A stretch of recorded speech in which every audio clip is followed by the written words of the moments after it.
صباح الخير، ازاي اخباركم؟ ان شاء الله تكونوا بخير. الوصفه اللي معانا النهارده تهم كتير جدا وهتبسط كتير جدا من الناس اللي بيعانوا من تساقط الشعر او هيشان الشعر او جفاف الشعر ومش عايزين يستخدموا اي مواد كيماويه. هنعمل لهم ان شاء الله النهارده وصفه جميله جدا من مكونات المطبخ وكلها طبيعيه 100%، وان شاء الله يلاقوا منها فايده كبيره جدا. هنحتاج لها معلقه كبيره من الروزماري، ومعاها حوالي 10 عيدان من القرنفل، وعليهم معلقه كبيره بمعالق الاكل كده مليانه حبه بركه، وكمان 4 أو 5 ورقات من اللورة. كلنا عارفين الاعشاب دي وبنستخدمها كتير في اكلاتنا، فالموضوع مش غريب علينا.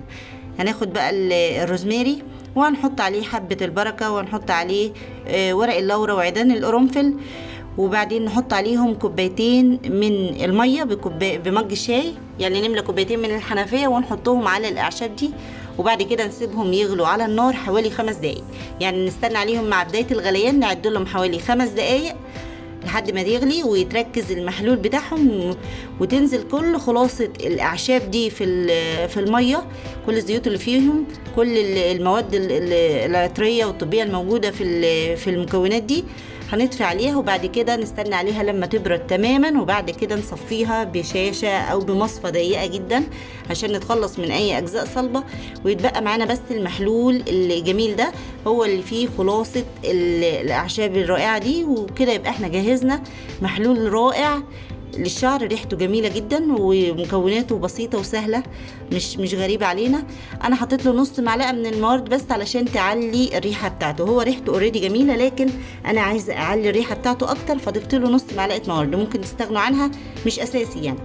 بعد كده هنجيب بخاخه تكون نظيفه، دي بخاخه انا عقمتها كده ببخار ميه سخن وعبيتها الكميه على قد العبوه يعني، وهنستخدمه كالاتي بقى. هناخد نرفع الشعر ونبدأ نبخ من البخاخ ده على فروة الرأس من كل الاتجاهات، نرش كويس على فروة الراس ونبدأ ندلك بأطراف صوابعنا برفق كده على فروة الراس، ونمشط الشعر تمشيطة خفيفة. يستحسن نستخدمه مرة كل يوم لحد ان شاء الله ما تبدأ النتيجة تظهر. مع الاستخدام اليومي هتلاقوا نتيجة رائعة جدا. حبيت اشارككم الوصفة دي، يا رب ان شاء الله تستفيدوا جميعا. يا ريت ما تنسوش لايك وشير للفيديو. اشوفكم ان شاء الله على خير في فيديو جديد. سلام عليكم.